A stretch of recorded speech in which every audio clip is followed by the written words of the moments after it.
engkau lagi kuat sekarang untuk melayani Tuhan. Jangan sia-siakan hidupmu. Persembahkan hidupmu sebagai persembahan yang hidup yang kudus dan yang berkenan kepada Tuhan. Jangan kau sia-siakan hidupmu. Sekarang kau masih belajar dengan serius. Jangan main-main. Itu bagian dari engkau mempersembahkan yang terbaik buat Tuhan.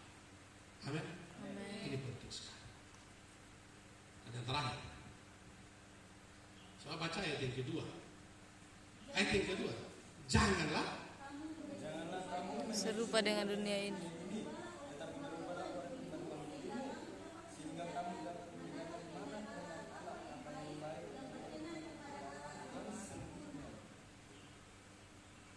Jadi ayat yang kedua ini menarik sekali juga. Waktu saya mengecek bahasa asli dari ayat yang kedua ini, oh ini saya sendiri juga senang banget. Saya juga senang banget, bergembira, hampir tidak makan malam saking senangnya. Ya. Janganlah kamu menjadi serupa dengan dunia ini, tapi berubahlah oleh pembaruan budimu, supaya atau sehingga engkau dapat membedakan manakah kehendak Allah yang baik dan yang berkenan serta yang sempurna.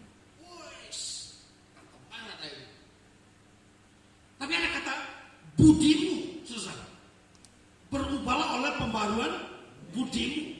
Saya cek di kamus bahasa Indonesia.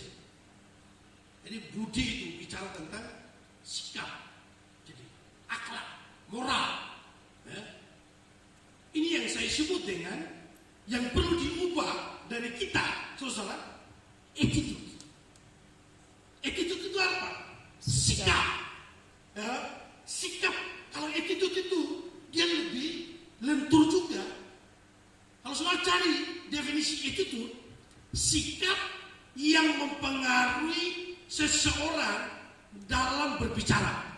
Karena itu ketika seseorang berbicara, kita bisa memberikan kesimpulan, woi bicaranya bagus ya, bicaranya sopan, bicaranya tidak sembarangan, betul?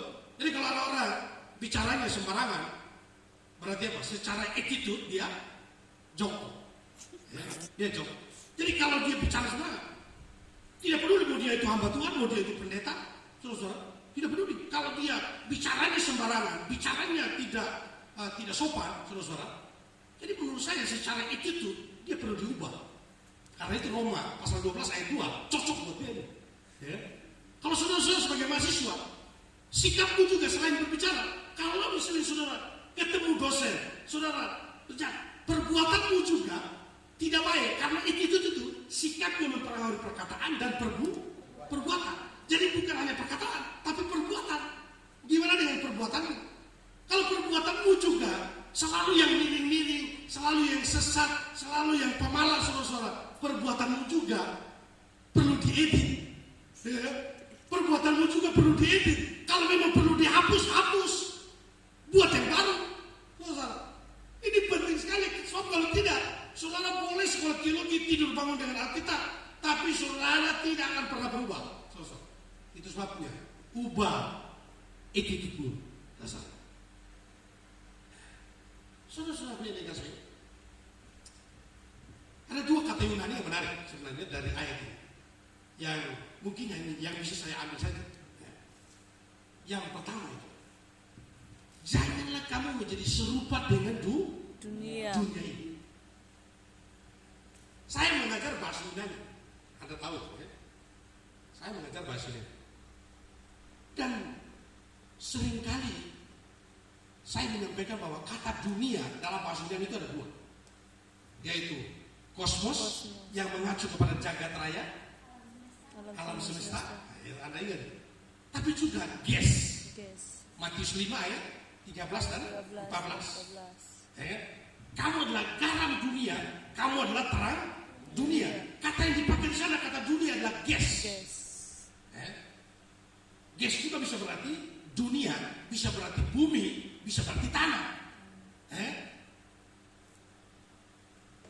Tapi ada satu kata dunia yang dimunculkan Paulus di dalam ayat 2 ini bukan kosmos, bukan gas, tapi ion. Saya baca bukunya Deb Hegelberg, Tafsiran Kitab Roma. Dia menjelaskan tentang ion-ion yang jahat. Saya cek definisi dari kata ion dalam bahasa Inggrisnya, the system of practice and standard associated secular society. Mungkin bahasa Inggrisnya juga kacau. Soalnya nggak usah kamu ketawa dengan saya. Bahasa Inggrisnya memang hanya segitu. Tapi artinya ini soalnya penting sekali. Jadi kata dunia itu ion adalah praktek dunia yang standar ini, saudara, praktek kehidupan dunia yang sekuler ini, saudara, ini jahat.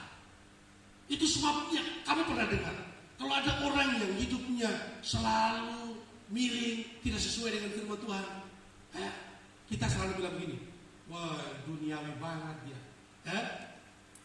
dia duniawi banget, dia mengelola keuangan misalnya tidak baik. Oh dia duniawi banget.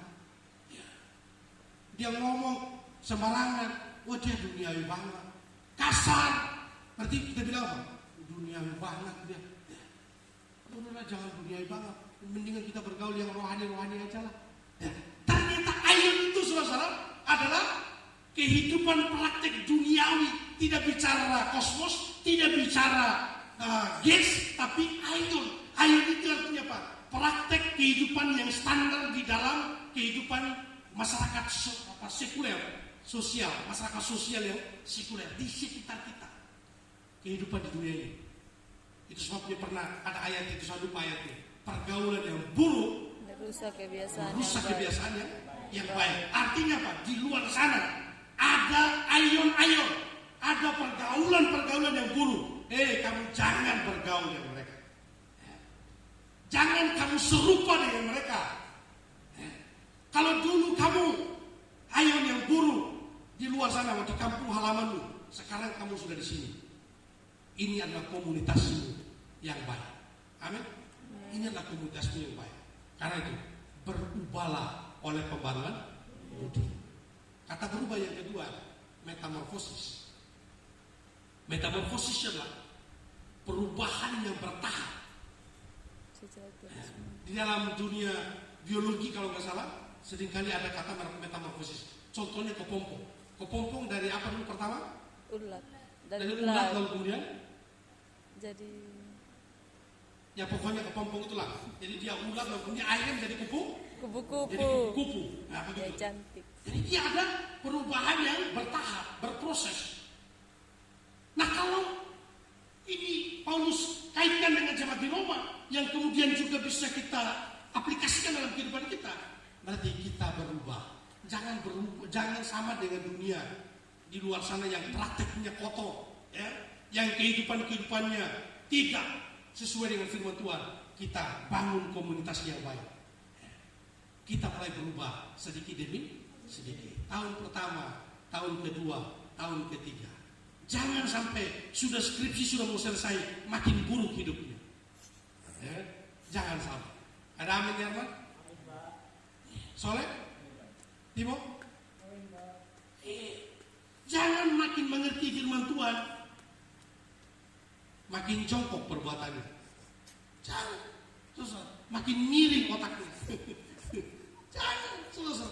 Mari kita belajar, kita berubah. Amin. Siapa mau berubah? Angkat tangan. Ubah pengetahuanmu tentang Tuhan. Ubah ibadahmu supaya ibadahmu sejati. Persembahkan tubuhmu yang hidup, yang kudus, tapi berkenan kepada Tuhan. Amin. Dan apa? Ada yang sempurna. Poin yang ketiga.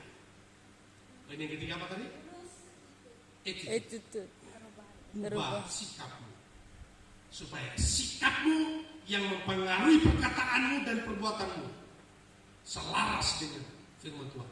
Jangan engkau serupa dengan dunia ini, tapi engkau berubah oleh pembaruan budi. Supaya apa? Membedakan mana kehendak Allah yang baik, ya, yang berkenan dan yang Yang sempurna. Mari kita berdiri.